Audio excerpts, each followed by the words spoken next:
everybody, welcome back to my channel. Today we are painting this cozy coffee mug, and we are starting with a wet on wet technique for the mug.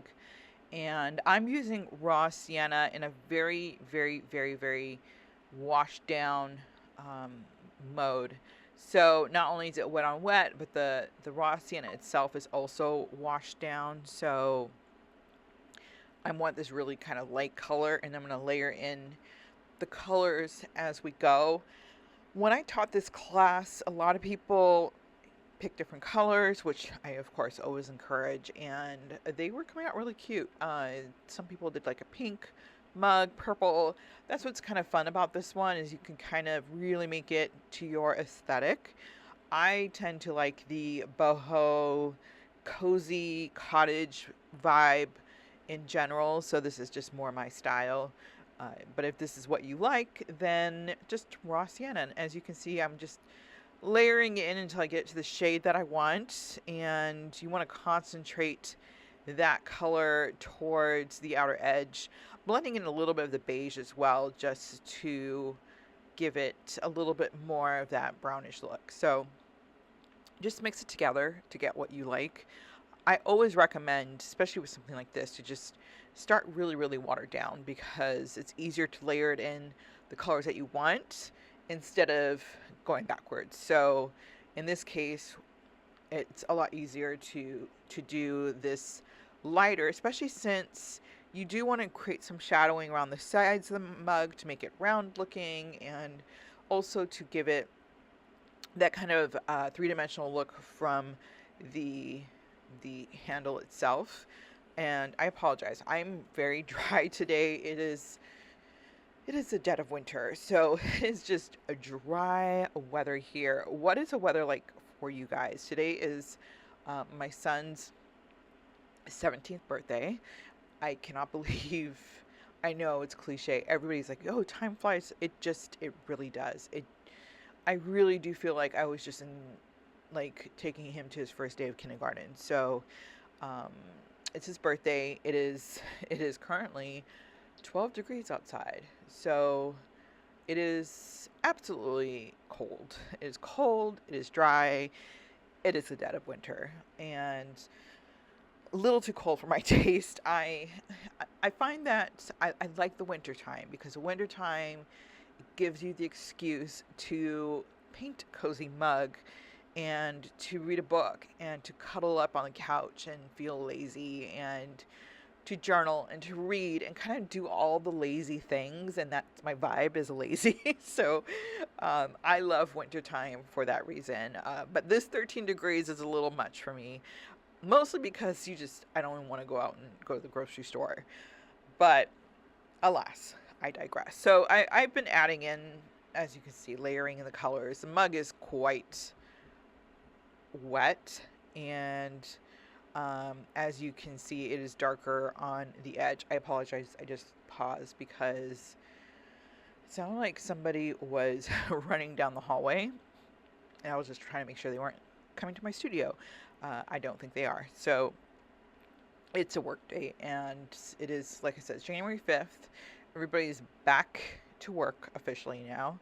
I didn't really take much time off. I wanted to, I didn't take much time off, but yeah, there's a hustle and bustle of work right now today at the studio, so I just want to make sure nobody was coming in.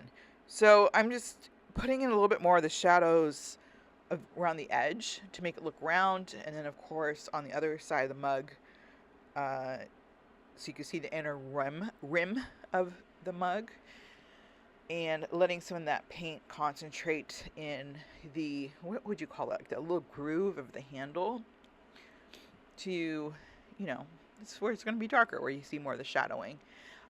So once you get this to the colors that you want, then you're going to move on to the next step. I'm taking a paper towel and just removing some of the paint on the outer edges where I want it to be a little bit more highlighted. If your paint's sitting too long, you might need to re-wet it to do some lift, but it was enough for me where you can kind of see. I just want it to be a little bit lighter in the center before before moving on. So I just wanted to look darker on the edges, and that was the effect I was going for. So, forewarning on the cookies. This is the part that most people struggled with when I taught this class, which it's always very enlightening for me because when I was painting this, I full on expected the mug to be the hardest part, mostly because it took me so long to get the mug right. So naturally I thought, well, the mug's gonna be the hardest for others as well because it's where I struggled. But it was the complete opposite. Everybody did really well with the mug. They struggled with the cookie. And it took me, it was almost all of them struggling with making these chocolate chip cookies. And ultimately, it came down to the shadowing. Now, where I did not succeed in teaching was that I didn't walk them through the shadowing because I thought, hey, you just did the mug. The mug is a round mug. It's going to be way harder than this cookie. So if you can manage the shadowing on the cookie or on the mug, then of course you're going to be fine with the cookie. And that was just the wrong assumption to make. So same thing with the cookie, with the mug, is the layering in. Is you want to start with the very light color and then layer in the darker colors. Now keep in mind, now what people end up saying is that their chocolate chip cookies look like a mini burger instead, like a hamburger. And I can see it, because if I look at mine right now, I'm like, yeah, it does kind of look like a burger. And then when you see that, you kind of can't unsee it, right? But in the end, it's like, no, it's a chocolate chip cookie. So I think a lot of it was just once one person said it looked like a burger, everybody else saw the same thing. And it just became that, what is that called? The Mandela effect. So as I did the first few layers, I let that dry. I went in and did a little bit of that sepia brown to the coffee part of the mug, now that it was pretty dry. And now I'm doing some of this kind of rough shadowing. So the mug itself, and you'll be able to see towards the end, has that, I don't know what it's called, but it's like kind of this charming vintage worn look that a lot of these mugs, these really cute mugs that you see selling, have, but they're not worn. They just look it. It's like that painted vintage look to the mug. So that's what I was going to go in and add. And then of course, you know, it's got the little heart shape on it, which I will do towards the end. But I just want to add a little bit more shadowing just to really bring this mug to life. That's what's really going to help. Everything with this painting is the shadowing. It's a lot of layering, it's a lot of shadowing, and that's just kind of what this whole, everything from the cookies to the mug, to the leaves, all of it is going to be a lot of shadowing. So I'm just going ahead and adding I cannot talk today, adding all of that in to that. So just keep layering that in. Then at the very end, I'm adding that kind of really dark edge to the handle. I'm going purposely a little bit rougher right now on the shadowing. I'm not trying to blend it so much. And I'm doing that on purpose. I did the soft blending, and now I'm just trying to do a little bit of the rougher blending. So just be patient with this one. Light colors, watered down paints, layer it in, wait for it to dry, maybe make your own cup of coffee.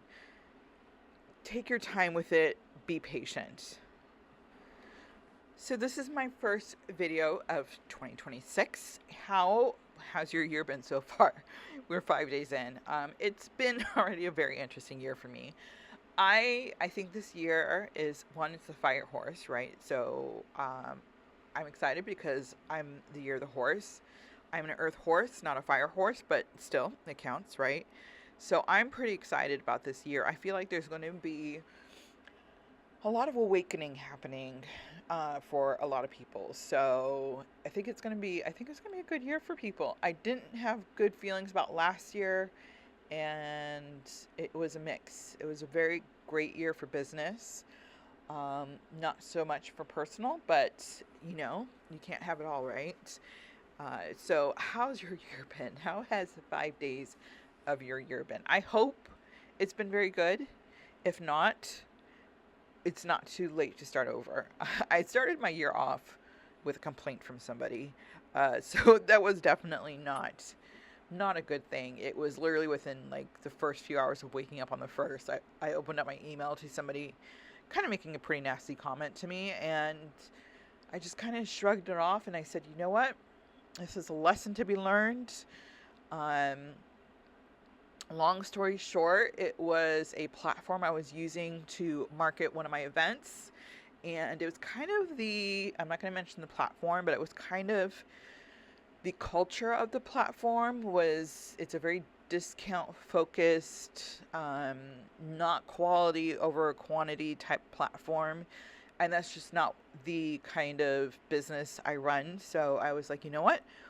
This is just kind of that sign that I'm not on the right path with this platform. So I canceled this service that I was using, and I felt immediately this weight off my shoulder, which is proof, right, that that's the right decision. So that's why I said I think this is going to be the year of awakenings. It was the first experience I had of the year was a negative review, and I kind of just flipped it around and said, you know what, I am not going to let this bring me down or set a tone. I'm going to use this as more of an empowerment, and that's exactly what I did, and I felt much better about it. And yeah, so we're still working on the chocolate chip cookies. So I'm mixing in a little bit of the beige for like mixing in a little bit of the beige to the top of the cookie, and then adding in sepia for the chocolate chips. And I think that's what really helps make it look like a cookie versus a burger. What I noticed that people did is they took that shadow. You can see that dark brown shadow where the cookie meets the cookie below it. They made that too wide. And so that's why it looked like a burger. So I'm just sharing that because I want to help prevent that mistake from happening for you guys. So you can see a darker line where the cookies meet each other, but there's a little bit of still that sepia above it, and that's because the edge of the cookie is flat and still within the shadow. So you kind of have two layers of shadows happening with the cookie. So that's what helps make it look like a cookie versus a burger. Never thought in a million years I'd be saying, hey, this is how you make it look like a cookie and not a burger. But here we are. So here's that thing I was talking about earlier with kind of doing that rough line. You might be thinking, wow, it's a really bad drawing of a heart. I was going for that. I really wanted to go for this. Like it's supposed to look not embossed because it's a mug, but like that raised, like the heart itself is raised. And then I have this kind of rough paint line around that. So, and then I'm going to add a little bit to the handles and stuff. So it gives it that purposeful vintage look. So that's what I was going for. I don't know if that is coming across on the video. Hopefully it is. It does in person. When you see this in person, you could definitely tell that this looks like that purposefully painted vintage look. Especially I think once I add a little bit more of the shadowing around the heart to also make it look a little bit more purposeful. I thought it was so cute. I want this mug in real life. I just think it's super cute. If you see a mug like this in real life, please send it my way because not the mug, a link, I will pay for it myself. So please send me a link if you find this mug because I just think it's so cute. And I am one of those people that just loves Valentine's Day, not because of all like the romantic stuff, but because I love hearts and I love like the pinks and the reds and not the bright. I'm not into the bright. I like the more vintage look ones, but I just love the decor around it and I like the hearts and I just think it's so cute. Very girly. I'm a girly girl, so I like it. And I like this because it's a mix of both. It's my boho vibe with also the heart aspect of it. So now you can see a little bit more of the shadow happening around the heart, so it looks a little bit more three-dimensional. Like I said, I want this mug. I keep having to pause and cough because it is so dry here, and I keep having to cough and then drink water. I should have drank tea before I started this, but I did not. So if there's a little bit of jump in the way I'm talking, I apologize. I'm trying to edit it as close as possible, but it's been interesting. So anyways, so I'm putting the final touches on this mug, and then we're going to add some of the leaves and stuff.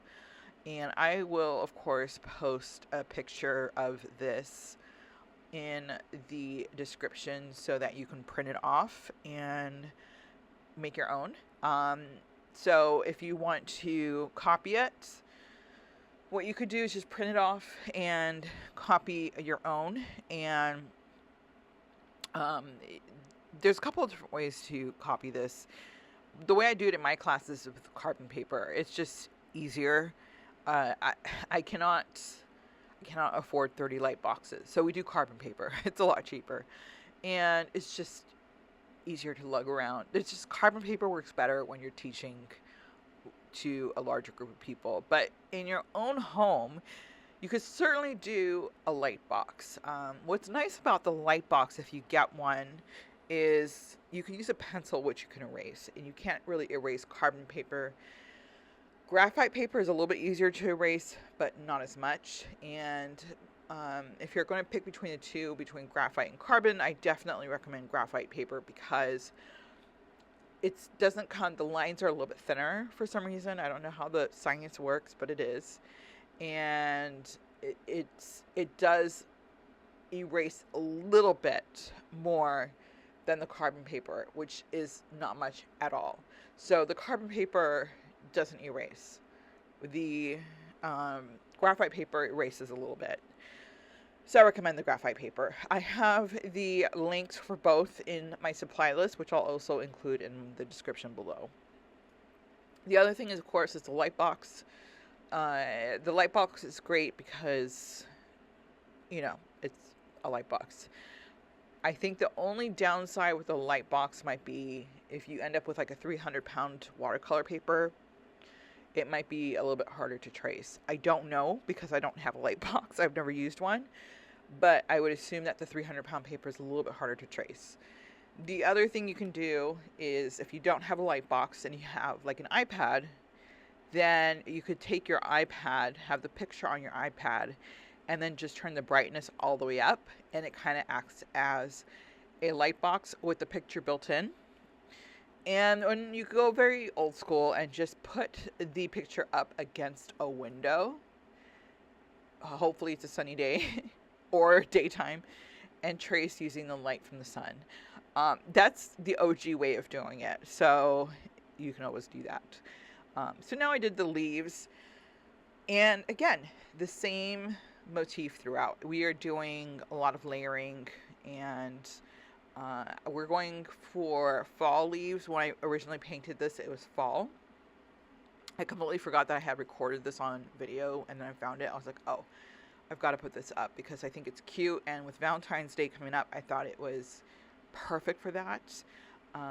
And you could change the leaves out if you want. You can change it to green leaves or flowers, or it'd be really pretty to do like a dry I'm drawing a blank, hydrangea, like the dry hydrangeas, because they have that earthy tone to it, and use that instead. Or you could just leave it blank. You don't have to have anything there. It could just be the cookies and the coffee. If you want to go for a little bit simple, that works. No cookies. I mean, obviously you can do whatever you want. So depends on what vibe you're going for. I painted this in fall, so I was definitely feeling the fall vibes. I'm looking out the window now, and there is not a leaf in sight. So it's kind of funny to be looking at this, which I feel like I just painted this. This is just the way it is, right? Time just flies. So now I'm doing the shadowing underneath the leaves and adding some of the details and stuff, just to obviously make it look like a leaf instead of an orange blob. And in the end, I wasn't going for photorealism with this. I was going more for like a looser, soft watercolor touch with the leaves. I didn't want to do photorealism. I wanted to just keep it kind of natural looking. So if you do end up painting this, and I hope you do, let me know what you end up doing. Did you stick with the leaves like I did, or did you put something else? Of course, if you paint it, tag me. I love, love, love seeing people paint from my tutorials. It brings me so much joy. I'm not kidding. You're probably thinking, yeah, she's saying that because she wants. engagement. Yes, I do want engagement. I'm not going to lie about that, but it is the engagement I like. I love when people share, and a lot of times if people are like my students and stuff that come to a lot of my classes, they'll text me a picture, look what I did. So I love it. I just love that something I'm doing is inspiring you to do something for yourself. So if you do something like this, please share it with me. Tag me on Facebook. On Facebook, I'm Tina Williams Art New England. Or I know you can't really post photos on YouTube. I'm on Instagram. And it's Tina Williams Art with the underscore in between the words. Just find a way to tag me. I just want to see it. I love to see it. I, of course, have a Facebook group now. I know for you, if you're young, you're like, really, Facebook? Yes, us old people, we still like Facebook. I have a Facebook group. It is called World of Watercolor. And you can certainly post it in there. You can join. I do challenges in there, and people have been participating. It's fairly new, so we're just picking up momentum, but I would love to see your work in there. And I wasn't trying to turn this into an opportunity to plug everything, but I just really want to see your work if you do end up painting this. So speaking of Valentine's, I'm trying to decide what to do as far as tutorials. I seem to find that you guys like the greeting cards.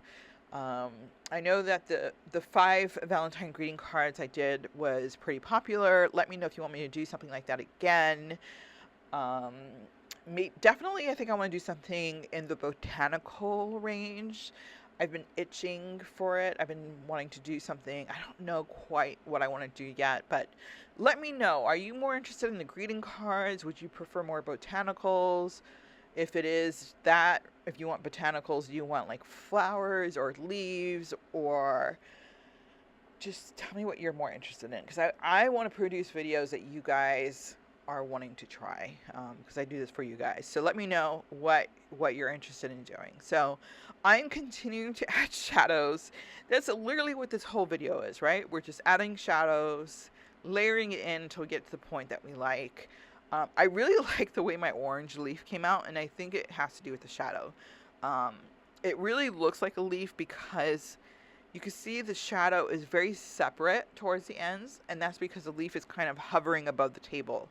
It is not pressed up against the table, so that's why you want the shadow to be separate from the leaf, and I think that's really kind of what brought it together. So I would say the leaves kind of people struggled with, but it's mostly because they overworked it. So if you're doing the leaves, really practice restraint. You're going to feel like you need to do a lot more work on it. Don't. If you feel like you're like, I just can't get it right, just stop right there. That's when you need to stop doing the leaves. If you are at the point where you're like, I'm almost there, it's not quite there, just stop altogether. Just trust me on this one. Give it a week. I know it's like, if you're like me, you're like, I don't want to leave it unfinished. Do it. Do it for this one.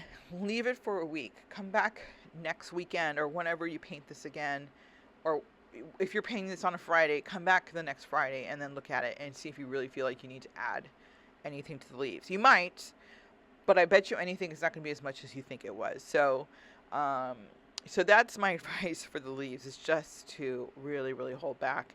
I should have taken my own advice, because I definitely think that I could have stopped much sooner on the leaf than I did the leaves. Like right now, I think it's almost pretty much done. I should have just stopped right here. I think it looks good, but of course, don't take my own advice, right? And the other thing I'm going to do is add the background to this pretty little mug. It's going to be really easy. I lost steam on this painting too. I think I was just at that point where I'm like, oh my God, this painting's never ending. So I did edit out quite a bit. This is a little over 30 minutes for the video, and I edited out probably about half of it. An hour for me for a painting like this, that's a long time. I usually paint something like this pretty quickly, like 20-30 minutes max. So I took my time on it, and it is a lot of layering. It's tedious to me, so it was pushing my patience. It was just, plus the time of year I painted this in the fall meant I have a million other things I had to do to get ready for the Christmas season, and so I think I was just ready to move on. So Uh, so I just rushed through the background, but it worked in my favor. I just kind of ran through it pretty quickly.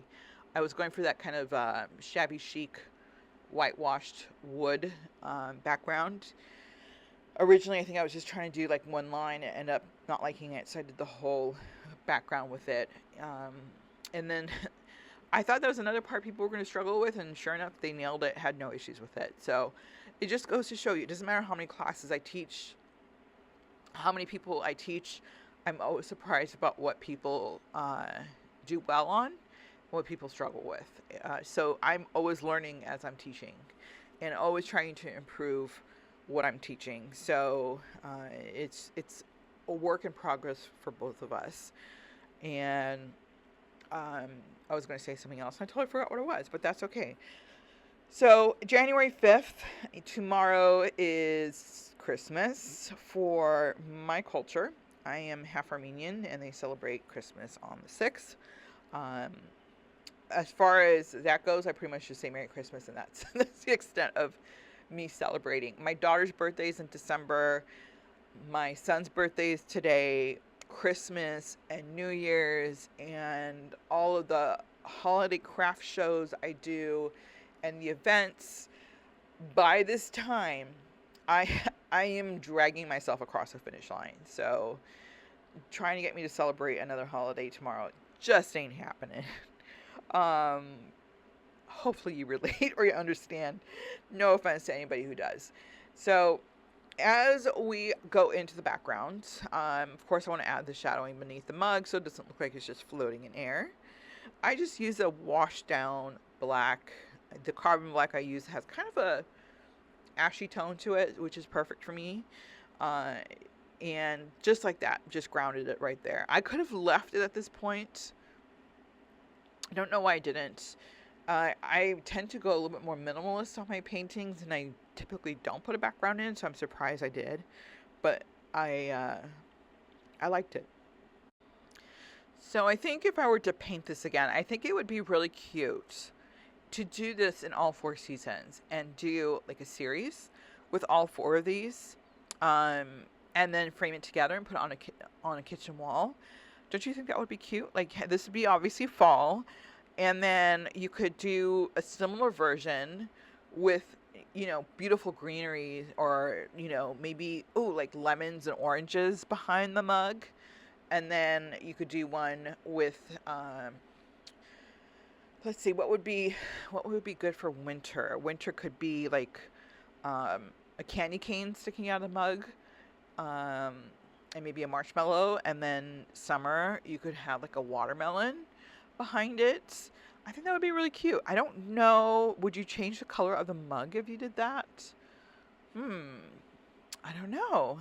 What would you guys do? I would probably lean more for me, keeping the mug the same color, and then maybe making all of the seasons a little bit more earth tones so they tie in together.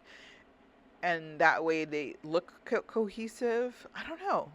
Or maybe do 4 mugs that are in the same family of colors, like an ombre. So winter would be more of a beige but have a little bit of a blue tint to it. I don't know. I kind of want to do this now. What do you guys think? I think it would be really cute. I don't know. I think I want to do this. So maybe I'll do, I wouldn't do the video, I don't think, because it would be redundant. You're pretty much getting everything you need here. But I think that would be fun to do. I'm tempted. I'll add it to my very long list of projects that I want to do. My projects are like my books to be read. There's a very large stack of things I want to do that don't get done.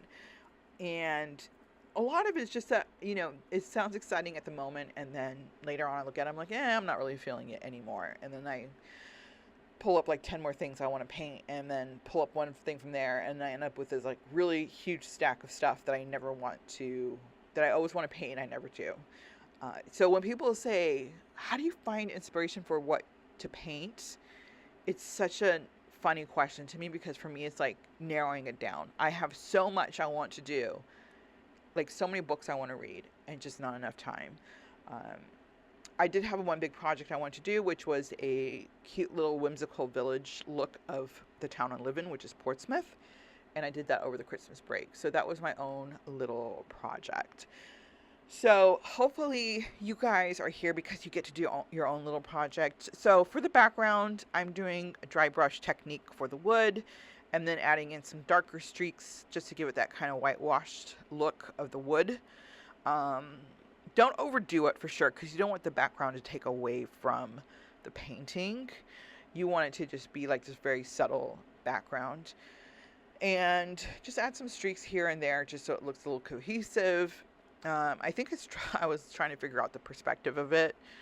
I'm looking at it now. I can see a little bit of a mistake with my perspective, but I think when you look at the painting up close, you can't really tell.